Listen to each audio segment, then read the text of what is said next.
ಅದರ ಸಿಸ್ಟಮ್ ಇದೆ ನಮ್ಮದು. ಸಿಸ್ಟಮ್ ಯಾವ ಥರ ಇದೆ, ಅಧಿಕಾರಿಗಳು ಯಾವ ಥರ ಇದ್ದಾರೆ, ಮತ್ತು ಸಂಘಟನೆಯ ರಾಜ್ಯಾಧ್ಯಕ್ಷರು, ಅಧ್ಯಕ್ಷರು ಮತ್ತು ಕೆಲವು ಪ್ರತ್ಯೇಕ ಎಲ್ಲ ರೀತಿಯಲ್ಲಿ ಯಾವ ಥರ ಏನು ಮಾಡೋದು ಗೊತ್ತಾಗುತ್ತೆ. ಈ ಪತ್ರಿಕೆಯಲ್ಲಿ ಬಂದಿದ್ದು ಬಡವರಿಗೆ ನ್ಯಾಯ ಹೆಂಗೆ ಸಿಗ್ತದ ಮೊಬೈಲ್ ಬಂದ್ ಮಾಡಿ ಪತ್ರಿಕೆ ಅಥವಾ ಯೂಟ್ಯೂಬ್ ಚಾನಲ್ ಇದ್ರೊಳಗೆ ಯಾಕೆ ಬರೋದಿದ್ರಿ? ನಿಮ್ಗೆ ಬೇರೆ ನಿಂದು ಕೆಲಸ ಇಲ್ಲ ತಿಳ್ಕೊಂಡು ಇದ್ರಾಗ ಬಂದು ಏನಾದ್ರು ಉದ್ಯೋಗ ಮಾಡೋದು ಬರ್ಬೇಕು ಅನ್ನೋದ, ಅಥವಾ ಸಾಮಾಜಿಕವಾಗಿ ನಿಜವಾಗಿ ಅನ್ಯಾಯ, ಅತ್ಯಾಚಾರ, ದೌರ್ಜನ್ಯ ಇಂಥವ್ರ ವಿರುದ್ಧ ನಿಂದಬೇಕು, ಜನರ ಧ್ವನಿ ಆಗ್ಬೇಕಂತ ಹೇಳಿ ಬರ್ಬೇಕಂತೀರಿ?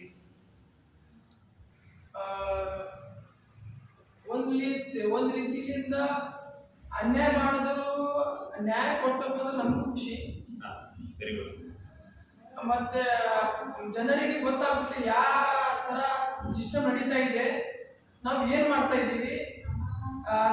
ತಪ್ಪು ಮಾಡಿದ್ರು ಧ್ವನಿ ಎತ್ತಬೇಕಂತ ಅವ್ರಿಗೆ ಒಂದು ಹುಮ್ಮಸ್ಸು ಬರುತ್ತೆ ಒಳಗಿಂದ. ಮತ್ತು ಹಲವಾರು ರೀತಿ ಇದೆ. ಪತ್ರಿಕೆಗಳ ಕೆಲಸ ಮಾಡಬೇಕಾದ್ರೆ ಒಂದು ರೀತಿಯಿಂದ ಖುಷಿನೇ, ನಾವು ನ್ಯಾಯ ಕೊಡ್ತಾ ಇದ್ದೀವಿ ಅಂತ. ಜೀವನ ಒಂದು ರೀತಿಯ ಜೀವನ ಒಳ್ಳೆ ಮಾಡ್ಬೇಕಂತನೇ ಜೀವನ.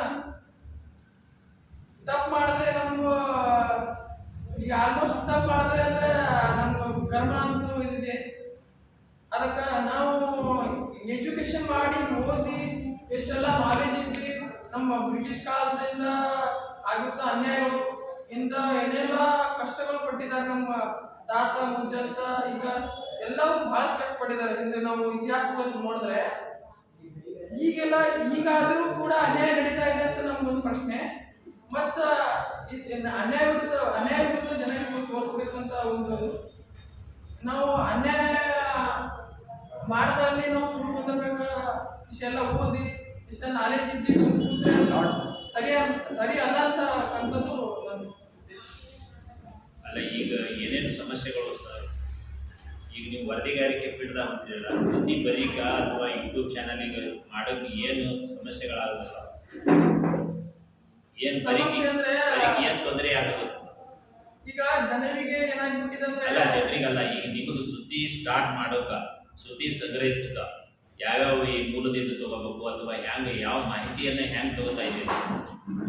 ಯಾರೋ ಒಬ್ರು ಬಂದು ನಮ್ಗೆ ದೂರು ಕೊಡ್ತಾರೆ, ನಮ್ಮ ಹತ್ರ ಈ ತರ ಅನ್ಯಾಯ ಆಗಿದೆಯಪ್ಪ ಅಂತಂದ್ರೆ ಕೊಡ್ತಾರೆ. ಅವು ನಾವೇನ್ ಮಾಡ್ಬೇಕಂದ್ರೆ ಆ ಸಂಬಂಧಪಟ್ಟ ಆಫೀಸ್ ಡಿಪಾರ್ಟ್ಮೆಂಟ್ಗೆ, ಅಧಿಕಾರಿಗಳಿಗೆ ಒಂದು ದೂರು ಕೊಡಕ್ಕೆ ಹಚ್ಬೇಕು ಅವರಿಗೆ. ಆ ದೂರನ್ನು ನಾವು ಕಾಪಿ ತಗೋಬೇಕು. ಕಾಪಿ ತಗೊಂಡು ನಾವು ದೂರು ಬಿಡೋದು ಹಚ್ಚೋದು ನಮ್ಮ ಕೆಲಸ ಅಲ್ಲ. ಈಗ ಒಂದು ಕಂಪ್ಲೇಂಟ್ ಅನ್ಯಾಯ ಆಗ್ಯದಂದ್ರೆ ದೂರು ಕೊಡೋದಲ್ಲ, ಅವ್ರು ಆಲ್ರೆಡಿ ಅನ್ಯಾಯ ಪಟ್ಟಿರು ಮಾಡಿರೋದ್ರ ಅದು ತಗೊಳ್ತೀನಿ. ಅದಕ್ಕೆ ದೂರಕ್ಕಿಂತನೂ ಮತ್ತೆ ಇನ್ನೊಂದು ಹೆಂಗಂತ ಹೇಳೋದು, ಯಾವ ಈಗ ಸಮಸ್ಯೆ ನಿಮ್ಗೆ ಕಣ್ಣಿಗೆ ಕಾಣಿಸಲತ್ತಲ್ಲ, ಕೆಲವೊಂದು ನೇರವಾಗಿನೂ ಬರೀಬಹುದು, ಕೆಲವೊಂದು ವೈಯಕ್ತಿಕ ಇದ್ದು ಅಥವಾ ಸಮುದಾಯಕ್ಕೆ ಸಂಬಂಧ ಇದ್ದು ಅಂದ್ರೆ ಆ ಸಮುದಾಯದವ್ರದ್ದು ಅಭಿಪ್ರಾಯ ತಗೊಂಡು ಹಾಕ್ಬೇಕಾಗ್ತದೆ.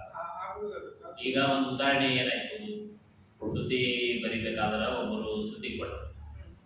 ಏನು ಈಗ ಉದಾಹರಣೆ, ಒಂದು ಊರಾಗ ಕಾಮಗಾರಿ ಆಗ್ಯದ, ಅದು ಕಾಮಗಾರಿಯೇ ಆಗಿಲ್ಲ, ಕಾಗದದಾಗ ಅದ, ದಾಖಲೆದೊಳಗೆ ಕಾಮಗಾರಿ ಅದ, ಅಲ್ಲಿ ವಾಸ್ತವಿಕ ಕಾಮಗಾರಿ ಇದೆ. ಅದನ್ನ ರಿಪೋರ್ಟರ್ ಆಗಿ ಹೆಂಗೆ ತಿರುಗಬೇಕು? ರಿಪೋರ್ಟರ್ ಆಗಿ ಅಥವಾ ಸಾಮಾಜಿಕ ಕಾರ್ಯಕರ್ತ ಆಗಿ, ಸಂಘ ಸಂಸ್ಥೆ ಪ್ರತಿನಿಧಿಯಾಗಿ ಅದನ್ನು ಯಾರ ಗಮನಕ್ಕೆ ತರಬೇಕು? ಒಂದು ಗ್ರಾಮದಾಗ ಒಂದು 50 ಲಕ್ಷ, 5 ಲಕ್ಷ, 10 ಲಕ್ಷ ಕಾಮಗಾರಿ ಮಾಡೋದನ್ನೇ ಹಣ ಎತ್ತಿ ಹಾಕಿದ್ದಾರೆ. ನೀವು ನಾಗರಿಕ ಸಮಾಜದ ಪ್ರತಿನಿಧಿಗಳಾಗಿ ಪತ್ರಕರ್ತನನ್ನು ಕಡಿಗಿಡ ಅಥವಾ ಪತ್ರಕರ್ತ ಆಗಿನೂ ಹೆಂಗೆ ಅದನ್ನ ಫೇಸ್ ಮಾಡಬೇಕು, ಅದನ್ನ ಹೆಂಗೆ ತರಬೇಕು? ನಮ್ಮ ಮೈ ಮ್ಯಾಗ ಹಾಕೊಳ್ಳಾರ್ದಂಗ ಜನರನ್ನ ಜಾಗೃತಿ ಮಾಡಿ ಅದರ ಹೋರಾಟಕ್ಕೆ ಧ್ವನಿ ಮಾಡುವಂತ ಹೆಂಗೆ ಯಾವ ರೀತಿ ಮಾಡಬೇಕು, ಇದ್ರ ಬಗ್ಗೆ ಚರ್ಚೆ ಆಗ್ಬೇಕಲ್ಲ. ಇದ್ರ ಬಗ್ಗೆ ಏನು ತಿಳ್ಕೊತೀವಿ ನಾವೆಲ್ಲ? ಮೊಬೈಲ್ಗಳು ಸ್ವಲ್ಪ ಬಂದಿದೆ, ಮೊಬೈಲ್ ಬಂದಿಡ್ರಿ, ಎಲ್ಲ ಸೈಲೆಂಟ್ ಇಡ್ರಿ. ಈಗ ನಾವು ಸಾಮಾಜಿಕವಾಗಿ ಗ್ರಾಮದಲ್ಲಿ ವೈಯಕ್ತಿಕ ಇದೀವಿ ಅಂತಂದ್ರ ಫಸ್ಟ್ ಆಫ್ ಆಲ್ ನಾವು ಒಬ್ಬರೇ ಆಗಿ ಕೆಲಸ ಮಾಡಿದ್ರೆ ಅದು ಜನರಿಗೆ ಒಂದು ರೀತಿಯಿಂದ ಅದು ಮುಟ್ಸಲ್ಲ.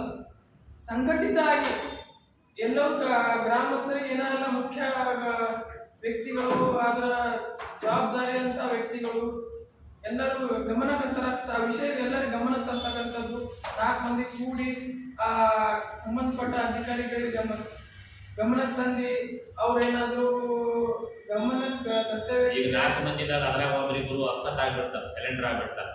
ನಾ ಹೇಳ್ತಿದ್ದ ತೋರಿ ಮಾಡ್ತಾರ, ಹಿಂಗ್ ಮಾಡ್ತಾರ. ಅದಕ್ಕ ಅದನ್ನ ಇದ್ರ ಆಚೆಗೆ ಮೇಲಧಿಕಾರಿ ಮುಟ್ಟು ಮಾಡ್ಬೇಕಾದ್ರೆ ನೀವು ವರದಿಗಾರಿಕೆನೆ ಮಾಡ್ಬೇಕು. ಯೂಟ್ಯೂಬ್ಲಿಂದ ಮಾಡ್ತಿರೋ ಅಥವಾ ಚಾನಲ್ನಿಂದ ಮಾಡ್ತಿರೋ ಅಥವಾ ಪೇಪರ್ಲಿಂದ ಮಾಡ್ತಿರೋ ಅಥವಾ ಸೋಷಿಯಲ್ ಮೀಡಿಯಾದಿಂದ ಜಾಗೃತಿ ಮಾಡ್ತಿರೋ, ಅದ್ರ ಜೊತೆಗೆ ಜನರು ಹೆಚ್ಚು ಸಂಖ್ಯೆಯಲ್ಲಿ ಅದಕ್ಕೆ ಧ್ವನಿ ಆದ್ರಂದ್ರೆ ನಿಮ್ಮದು ಅದಕ್ಕೊಂದು ಶಕ್ತಿ ಆಗ್ತದೆ. ಆ ಜನರ ಶಕ್ತಿ ಬರೋಕೆ ನಾವು ಏನು ಮಾಡಬೇಕು? ಜನರ ಶಕ್ತಿ ಆಗ್ಬೇಕಾದ್ರೆ ನಾವು ಮೊದಲು ಬೇಸಿಕ್ ಆಗಿ ನಾವು ಕೊಡುವಂಥ ಕೆಲಸವನ್ನು ಮಾಡಬೇಕಾಗ್ತದೆ. ಈಗ ಸೋಷಿಯಲ್ ಮೀಡಿಯಾನು ಇಂಪಾರ್ಟೆಂಟ್ ಸರ್. ಸೋಷಿಯಲ್ ಮೀಡಿಯಾ ಮುಖಾಂತರನೇ ಎಲ್ಲ ಆಗ್ತಾ ಇರೋದು. ಸೋಷಿಯಲ್ ಮೀಡಿಯಾದಲ್ಲಿ ಎಂತೆಂಥ ಕಂಟೆಂಟ್ಸ್ಗಳು ಬಂದ್ರೆ ಜನರಿಗೆ ಅದು ಹೋಗಿ ಕೊಡ್ತದೆ. ಸೋಷಿಯಲ್ ಮೀಡಿಯಾದಾಗ ಈಗ ಎಲ್ಲರೂ ಹಾಕುತ್ತಾ ಮುಂಜಾನೆ ಅಂದ್ರೆ ಪ್ಲೇ ಗ್ರೂಪ್ಗಳು ಮಾಡ್ಕೊಂಡ್ರೆ ಬರ್ತ್ಡೇ ಶುಭಾಶಯಗಳು, ಗುಡ್ ನೈಟ್, ಇದು ಬಿಟ್ಟರೆ ಬೇರೆ ಏನದ. ಸೋಷಿಯಲ್ ಮೀಡಿಯಾದಲ್ಲಿ ಗುಡ್ ನೈಟ್, ಬರ್ತ್ಡೇ ಯಾರು ನಿಮ್ಮ ಇದ್ರೊಳಗಿರಲಿ ಅದು ಕೊಡಬೇಕಾದ್ರೆ ಅದಕ್ಕೆ ಸರಿಯಾಗಿ ಮಾಡ್ಬೇಕಾದ್ರೆ ಅದಕ್ಕೆ ಸ್ಕಿಲ್ ಅನ್ನು ಬೆಳೆಸ್ಕೋಬೇಕಾಗ್ತದೆ. ತರಬೇತಿ ಅದಕ್ಕೆ ಎಷ್ಟು ಪ್ರಮಾಣದಾಗ ಅದಕ್ಕೆ ಹಾಕಬೇಕು, 1 ನಿಮಿಷದಾಗ ಹೆಚ್ಚಿರಬಾರ್ದು, 2 ನಿಮಿಷದ ಒಳಗೆ ಇರಬೇಕು. ಅದನ್ನ ನೀವು ಮಾಡ್ಬೋದು. ನೀವು ಏನಪ್ಪಾ ಅಂದ್ರೆ ಹೋರಾಟಗಾರ ಆಗ್ಬೇಕಾದ್ರೆ ಇದೆಲ್ಲ ಬದುಕನ್ನ ಇದಕ್ಕೆ ಮೂಲವನ್ನು ನಾವೆಲ್ಲ ತಿಳ್ಕೊಬೇಕಾಗ್ತದ. ಈಗ ಎಲ್ಲ ಜನರು ಈಗ ಶಾರ್ಟ್ ಇಂಪಾರ್ಟೆಂಟ್, ವೆರಿ ಇಂಪಾರ್ಟೆಂಟ್. ಈಗ ಏನು ಪ್ರಥಮ ವಿಷಯ ಏನಿದೋ, ಏನು ಮೇನ್ ಪಾಯಿಂಟ್ಸ್ ಏನಿದೋ ಅದು ನಾವು ನಮಸ್ಕಾರ ಎಲ್ಲರಿಗೂ ಎಲ್ಲ ಹಲವಾರು ಇರ್ತೀವಲ್ಲ, ಹೇಳ್ತೀವಲ್ಲ, ಆ ಪಬ್ಲಿಕ್ ನೋಡೋದು ಸರ್. ಆಲ್ಮೋಸ್ಟ್ ಪ್ರಥಮ ವಿಷಯಕ್ಕೆ ಬರ್ಬೇಕು ಅವರಿಗೆ. ಪ್ರಥಮ ವಿಷಯ ಹೇಳಿದ್ರೆ ಅದು ನಮಸ್ಕಾರ ಅಣ್ಣವ್ರೆ ಇನ್ನೊಂದ್ರೆ ನೋಡೋ ಪಬ್ಲಿಕ್. ಡೈರೆಕ್ಟ್ ಆಗಿ ವಿಷಯಕ್ಕೆ ಬಂದ್ರೆ ಅವ್ರಿಗೆ ಗಮನ ಬರ್ತದೆ ಸರ್. ಈ ಶಾರ್ಟ್ ವಿಡಿಯೋ ನೋಡೋದು ಎಲ್ಲರಿಗೂ ಹಾಬಿ ಆಗ್ಬಿಟ್ಟಿದೆ ಸರ್. ಶಾರ್ಟ್ ವಿಡಿಯೋ ನೋಡೋದು ಹಾಬಿ ಆಗ್ಬಿಟ್ಟಿದೆ ಎಲ್ಲ ಜನರಿಗೆ. ಶಾರ್ಟ್ ವಿಡಿಯೋ ಅಲ್ಲಿ ಮೇನ್ ಪಾಯಿಂಟ್ಸ್